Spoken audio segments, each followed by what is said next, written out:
hoy día tengo preparado un tema bastante importante, considero yo, que nunca está de más repasar, que tiene que ver con las inasistencias, las licencias médicas y varias situaciones que se pueden generar en sus centros de trabajo. Y la idea es presentar brevemente conceptos generales, algunos que otros tips, y luego, por supuesto, dar lugar a la típica ronda de preguntas y consultas ya para poder consultar lo repasado, alguna cuestión que no haya quedado clara en virtud de mi explicación o cualquier consulta, caso relacionado a lo que se expondrá el día de hoy. Bien, justamente como se ha anunciado, el objetivo de esta presentación es conocer el debido alcance y las obligaciones que se generan tanto para el trabajador como para el empleador que dice relación con el cumplimiento de una jornada de trabajo. Vamos a conocer las limitaciones, los límites de la jornada ordinaria, la excepción del artículo 22, inciso segundo, eh, los efectos que tienen las licencias médicas, otros medios de justificación de inasistencias eh, ante el cumplimiento de esta jornada. Y por supuesto la importancia tiene que ver con el cumplimiento de la normativa laboral y por supuesto el resguardo económico, el patrimonio de la empresa, para cumplir con lo que indica la ley, así evitar sanciones o eventuales multas que podrían cursar la inspección del trabajo, o también no verse involucrados, o si se ven involucrados, posicionarse en una mejor medida ante una demanda laboral por algún trabajador. También quise finalizar con algunos casos especiales. Tiene que ver con los permisos especiales que regula nuestra legislación, permisos pagados que tienen que ver por matrimonio, nacimiento de un hijo, fallecimiento de un familiar. Y por último, una breve mención a la ley conocida como Ley TEA, que también genera un procedimiento de permiso especial para los trabajadores madre o padre, algún niño o niña que se encuentre debidamente diagnosticado con este síndrome dentro del espectro autista, digamos, que mismo señala la ley.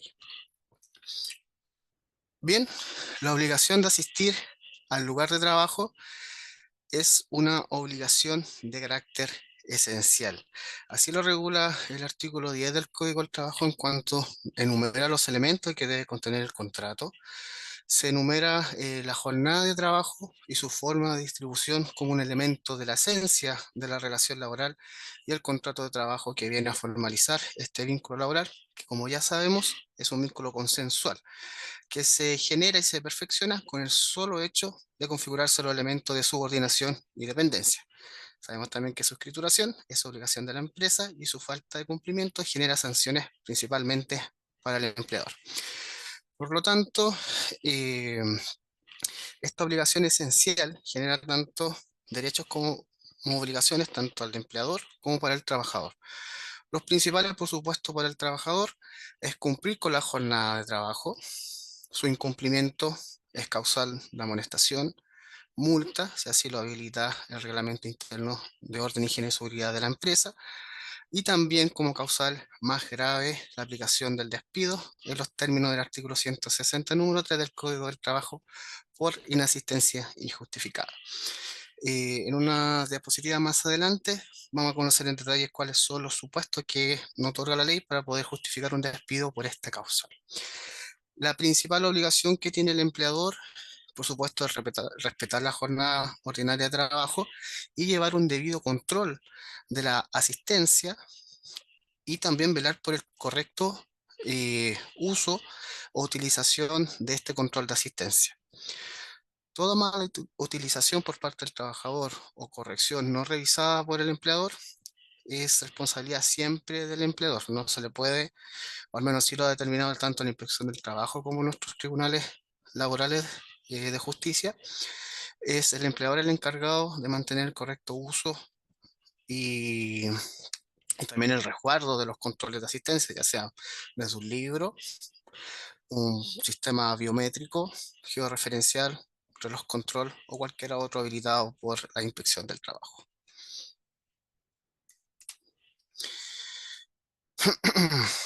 junto con el cumplimiento de la jornada ordinaria de trabajo, que por supuesto, antes de continuar con los retrasos, importante determinar y recordar que la jornada ordinaria de trabajo actualmente es aquella que se desarrolla por un máximo de 40 horas semanales, distribuida de 4 a 6 días a la semana, con una distribución diaria máxima de 10 días, o sea, de 10 horas al día, con un descanso mínimo de 30 minutos, según indica la ley. Sabemos también que esta jornada ordinaria está sufriendo una reducción progresiva.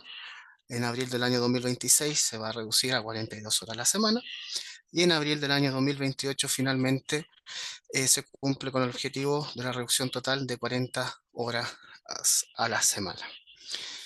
Bien, eso en cuanto a los cumplimientos diarios. Pero ¿qué pasa si el trabajador llega tarde todos los días o es recurrente y frecuente? En primer lugar, no existe una causal de despido específica por no cumplimiento oportuno o puntual de la jornada ordinaria de trabajo, como así existe la causal de despido por inexistencia justificada.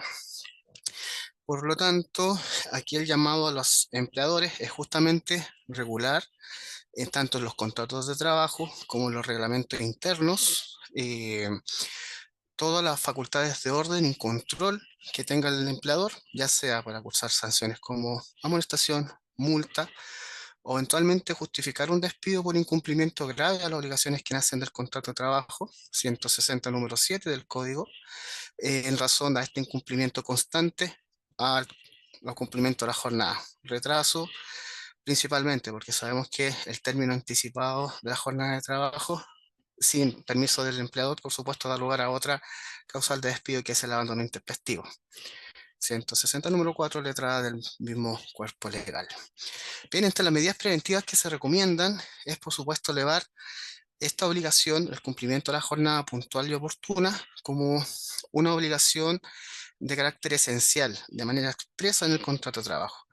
Si bien puede ser casi lógico que dentro de los elementos esenciales de la relación laboral es que se cumpla con la jornada de trabajo por cual contraté al colaborador. No hay que olvidar que nuestra legislación laboral contempla muchos principios de carácter proteccional a los trabajadores. Y ante la duda, el indubio pro operario se indicará que se va a dar el favor al trabajador.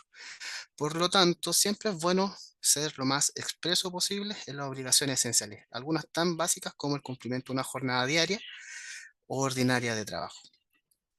En caso de existir tiempos de tolerancia, también regularlos en el contrato de trabajo o bien en el reglamento interno de orden de higiene y seguridad.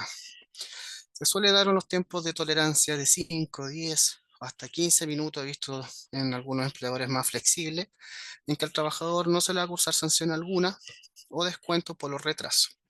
Si eso se da en la práctica en su empresa, la recomendación siempre es regularlo, ya sea para hacerlo efectivo o bien para cursar sanciones en caso de su incumplimiento. También facultar de manera expresa al empleador para descontar el tiempo no trabajado, ya sea por la entrada tardía a la jornada de trabajo.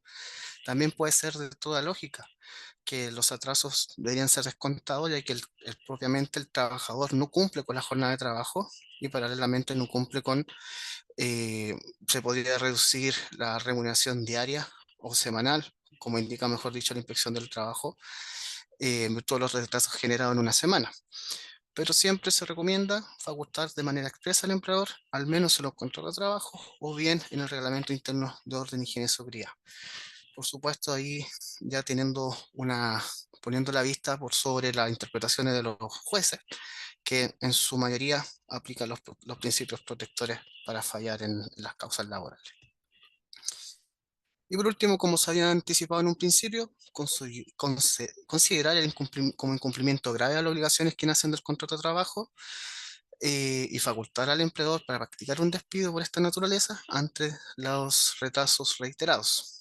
En algunas ocasiones, en los reglamentos internos, estoy aquí a criterio del empleador, pero se puede tolerar 5 retrasos, no sé, 3 retrasos en un mes, es causal de amonestación grado 1. 5 retrasos durante un mes calendario o 6 es causal de amonestación grado 2. Y a 10 retrasos en un mes calendario sería causal de despido. Sería bueno siempre regular todo esto en el reglamento interno. Hay que entender que el reglamento interno de orden, higiene y seguridad, si bien es la Biblia para el empleador porque se compromete a muchas obligaciones en él, también es una fuente de obligaciones para el trabajador. Y que claro, para no extender tanto los contratos laborales, se recomienda llevar estas obligaciones especiales o más detalladas en el reglamento interno de orden, higiene y seguridad, y por supuesto cumplir con las obligaciones de publicidad del mismo para hacerlos vinculantes a los trabajadores. Bien, repasando un poco el artículo 160, número 3, muy conocido por supuesto por la gran mayoría, pero nos entrega tres supuestos para justificar un despido por inasistencia injustificada.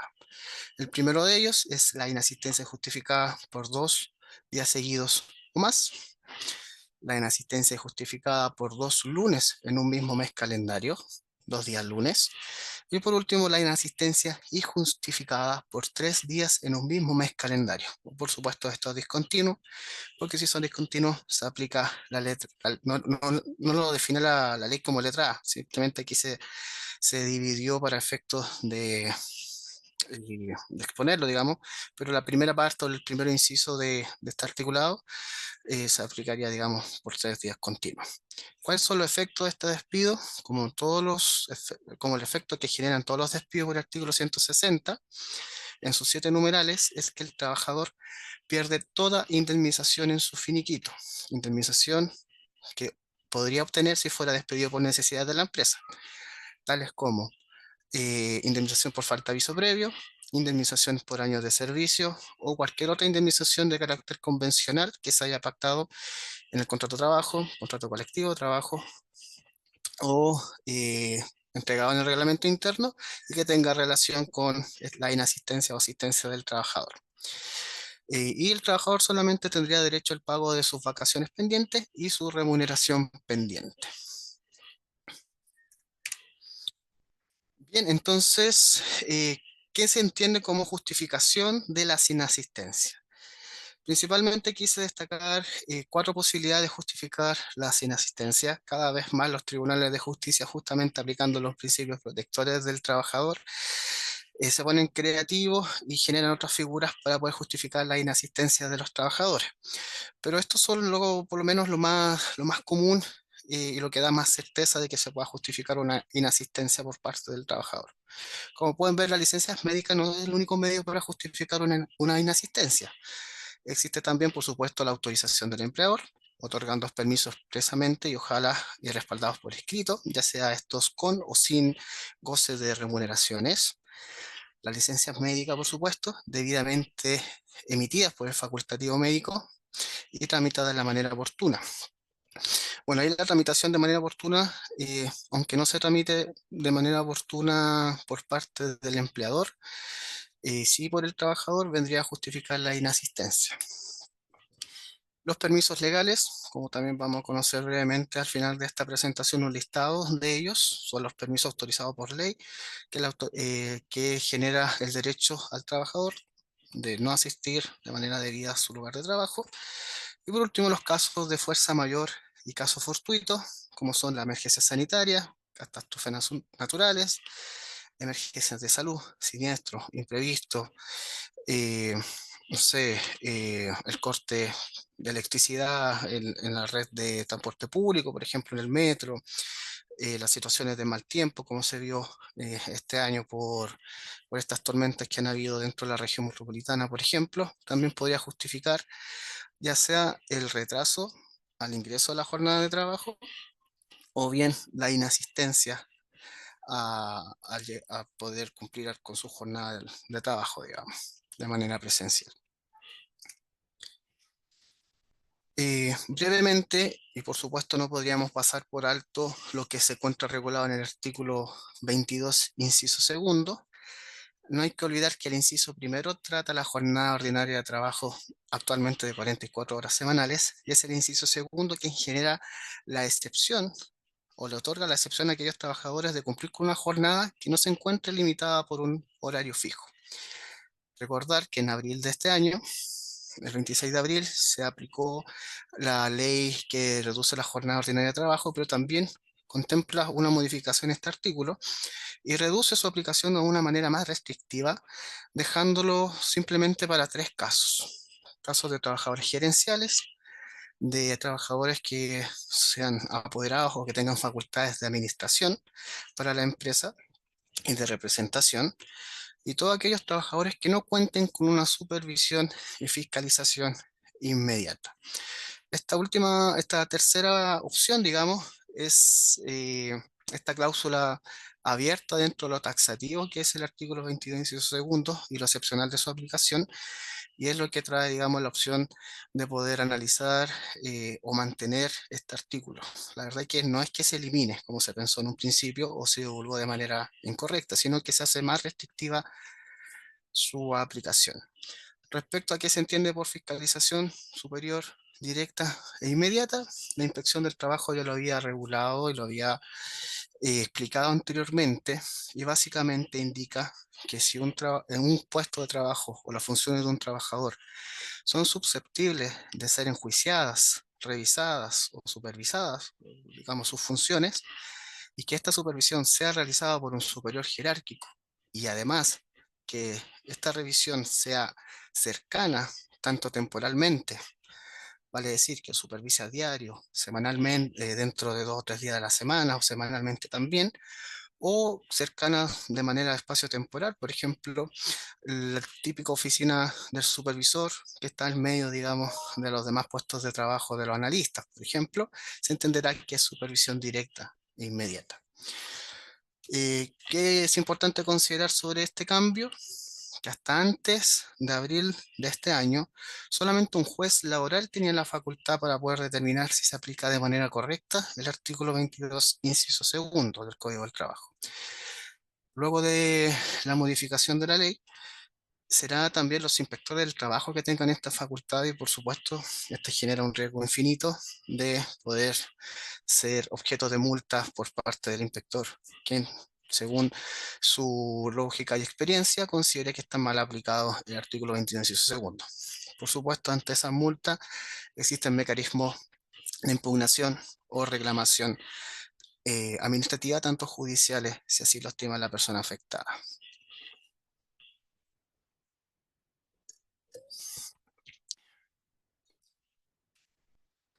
Bien, ahora vamos a conocer brevemente sobre las licencias médicas. ¿Qué son las licencias médicas? Son un instrumento público emitido por un facultativo médico. La ley define qué son los facultativos médicos. Señala que son médicos cirujanos, médicos dentistas o matronas, y que sirve para acreditar, por supuesto, que un trabajador se encuentra incapacitado temporalmente para cumplir con sus obligaciones como trabajador. Tener presente, siempre se pregunta harto desde cuándo se paga las licencias médicas. Si esta es extendida por 11 o más días, se paga de manera íntegra desde su primer día, y si es extendida por un número menor a 11 días, se pagará desde el cuarto día en adelante. Tener presente también que si el empleador no tramita adecuadamente una licencia médica, o derechamente no la tramita, siendo comunicada de manera electrónica o presencial por el trabajador, será el empleador el responsable de su pago. Por lo tanto, siempre hay que estar atento con los canales de comunicación si la empresa está adherida a IMED o otra eh, proveedor de estos servicios de comunicación de licencia electrónica, licencia médica electrónica, para que no se pasen los plazos. ¿Puedo despedir a un trabajador estando con licencia médica? También es una pregunta bastante frecuente e importante. Y la regla general es que sí se puede despedir a un trabajador estando con licencia médica. La excepción expresa que indica la ley es que no se puede despedir por la causal del artículo 161, que genera dos situaciones: la necesidad de la empresa en su inciso primero y el desabasto inciso segundo. Por cualquiera de las otras causales de despido, ya sea por las 7 numerales contenidas en el artículo 160, o eventualmente por un mutuo acuerdo, una renuncia regulada, o bien también por el vencimiento del plazo convenido en el contrato, o el término de la hora faena, regulado en el artículo 159, en sus respectivos números, se podría cursar el despido, no habría inconveniente. Hay que derribar ese mito de que estando el trabajador con licencia no se puede despedir. Y es justamente lo contrario. Sí se puede despedir, salvo por necesidad de la empresa. Tener presente el plazo también. Los trabajadores tienen un plazo de 48 horas para poder comunicar el otorgamiento de una licencia médica a su empleador, sin perjuicio de que existen ciertas situaciones en que se podrían generar licencias médicas retroactivas. Sucedió mucho en tiempo de pandemia, cuando se generó este colapso por licencias médicas justamente por el tema de la sospecha, el contacto estrecho, que se iban dando después, que pueden generar justificativos médicos, reposos médicos retroactivos. Eh, Se dio mucho en esa temporada. Y bueno, por último, algunas características de licencia médica que puede ser de carácter total o parcial y se puede presentar de manera material o electrónica según se encuentra afiliado el empleador a alguna de estas plataformas de comunicación electrónica. Y el médico, por supuesto, que emite la licencia también. Esta es también una pregunta muy frecuente que nos hacen nuestros usuarios. Es, ¿qué hacer si yo como empleador tengo sospecha de que la licencia médica que está utilizando o el reposo médico que se le entregó al trabajador es falsa? Por supuesto, por su extensión o porque muchas veces me dicen, bueno, llegó una licencia médica el trabajador reside en Santiago, pero digo una licencia médica de un facultativo médico que, no sé, está en Arica y luego otra en Magallanes, no entiendo qué pasa. Lo primero que hay que tomar en cuenta es que el empleador no tiene facultades para cuestionar legalmente la veracidad de una licencia médica, siendo comunicada dentro de plazo y emitida por el facultativo médico correspondiente, el empleador simplemente tiene que tramitarla, siempre y cuando la relación laboral esté vigente, por supuesto. Pero ante dudas o sospechas, y teniendo presente que la compra de licencia médica se sanciona penalmente, como el delito de obtención fraudulenta de prestaciones que genera el Estado o este fraude derechamente que se genera a las arcas fiscales, sabiendo que por regla general cuando se pagan por parte del COMPIM son con fondos públicos los que se pagan los subsidios de invalidez e incapacidad temporal. Pueden denunciar al Ministerio Público, a las policías de investigaciones o derechamente también ante el COMPIN o la ISAPRE, para que ellos investiguen ya de manera administrativa por parte del COMPIN y la ISAPRE o de manera penal por el delito, por supuesto, si se denuncia en los ministerios públicos. La recomendación, por supuesto, es que si se realiza algún tipo de estas denuncias, sí tengan un respaldo cierto de lo fraudulento de la emisión de licencias médicas, porque si no se encuentra con respaldo suficiente o antecedente, por supuesto, si se denuncia ante el Ministerio Público o de carácter penal, esa investigación puede quedar ahí, digamos, sin posibilidad de poder avanzar por parte del fiscal que tome el caso, o bien administrativamente también las instituciones no podrán avanzar mucho.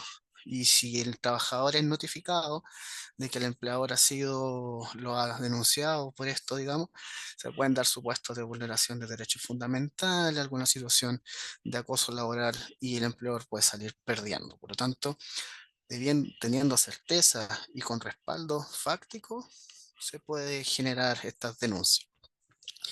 Por supuesto, en primera instancia, la extensión de las licencias médicas, si bien no las paga el empleador, genera un perjuicio porque genera, y a la hora de poner término al contrato, ya sea por necesidad de la empresa, va a generar más vacaciones por el trabajador a pagar y también indemnizaciones por años de servicio eventualmente.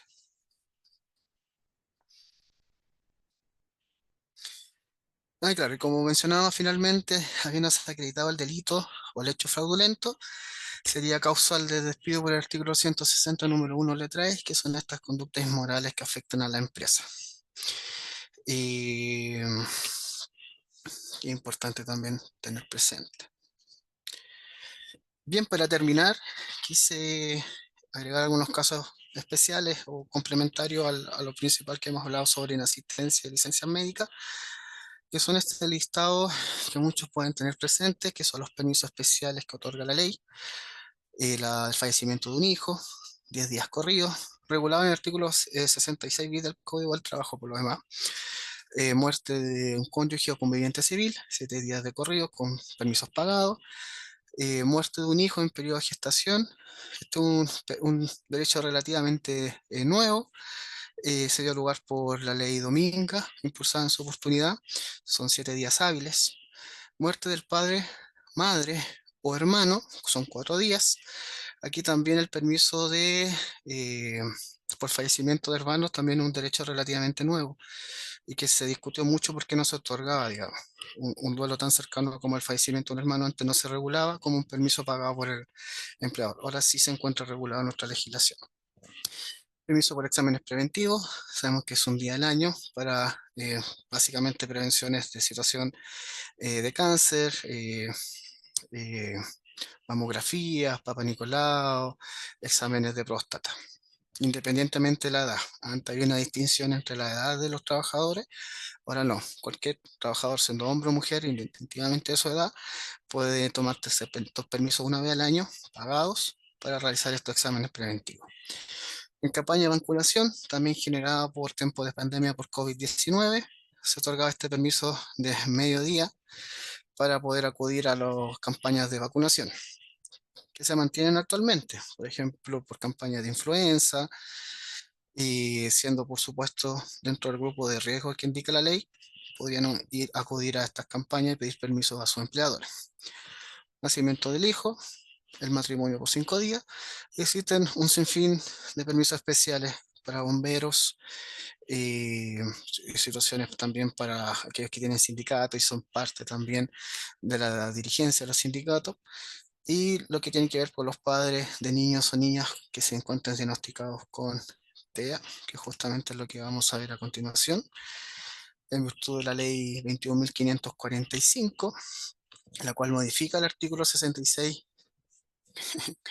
quinques del Código del Trabajo, que ya no tienen espacio para modificar tanto el Código del Trabajo con tanta dinamismo que tiene la ley, que van agregando estos artículos entre medios. Y básicamente es un permiso especial que tienen los trabajadores madre o padre de un hijo o niño o niña debidamente diagnosticado con un trastorno del espectro autista y que se encuentren escolarizados, ya sea en una educación de carácter parvularia, básica o media. Este permiso principalmente tiene el padre para poder abandonar su lugar de trabajo o madre y acudir a emergencias que fueran notificadas por parte digamos, de los establecimientos educacionales. ¿Qué es lo importante de esto? Que el padre o trabajador padre o madre que haga o que hacer uso de este derecho debe estar registrado en la inspección del trabajo. Hay un registro especial para los trabajadores que contarían con este beneficio y además debe, por supuesto, informarlo a su empleador. Si no se cumple con con esta obligación, el trabajador no podría devengar su derecho, en principio.